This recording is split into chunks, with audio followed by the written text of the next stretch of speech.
It's the afternoon of September 25, and after about a day and a half's worth of laying block, yesterday I got the first course started on this curved wall. I set the elevations, created the curve, installed the first level of the main gate pilaster, and of course the first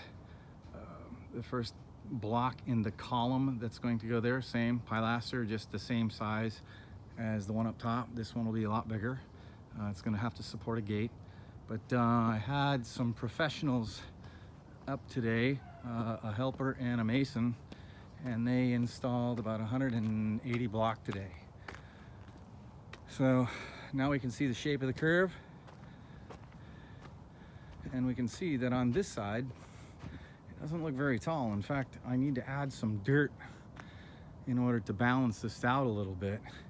The dirt level on the left-hand side over here is actually even with the top of this block. So as we walk over here, can't see anything because all the other block is in the way. Tomorrow, I've convinced Miguel, he's the block layer, to come out and finish this block.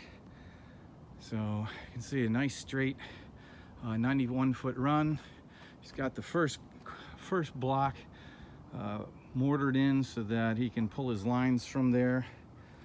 Here is the column that's going to oppose my neighbor's set of columns, and from here it's got kind of a totally different look. So running over to the other side, I set out the first course, just set out. That's the first step.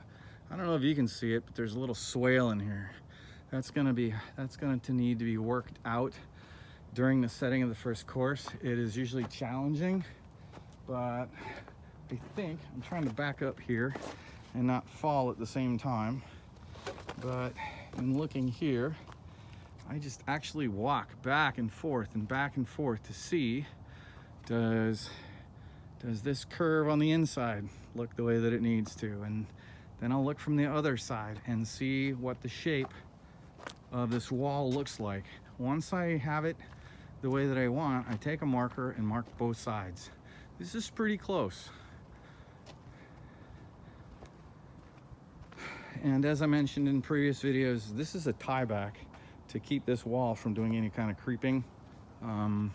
Even though I have piers drilled all the way down to the rock every 64 inches, this wall is going to be just a little bit taller than I want it to be, but unfortunately that has to do with the hump in the dirt that we have. If we just pan to the right here, you can see that the stone, it's harder to see with all the block in the way, but by the time I get to this area right here, the dirt level is actually flush with the block. And if we pan back the other way, it's just the same level. So it's fallen off significantly on this side. So I still need to go up 2 full layers of block, 1, 2, and then I expect it to do another half block higher. I may go 2 block. I may actually go a full 3 blocks higher, just to get an idea of, once we get 2 courses on, we'll have a chance to think about how much higher we want to go. I've got steel poking out of the ground tall enough so I could go another 3 blocks taller.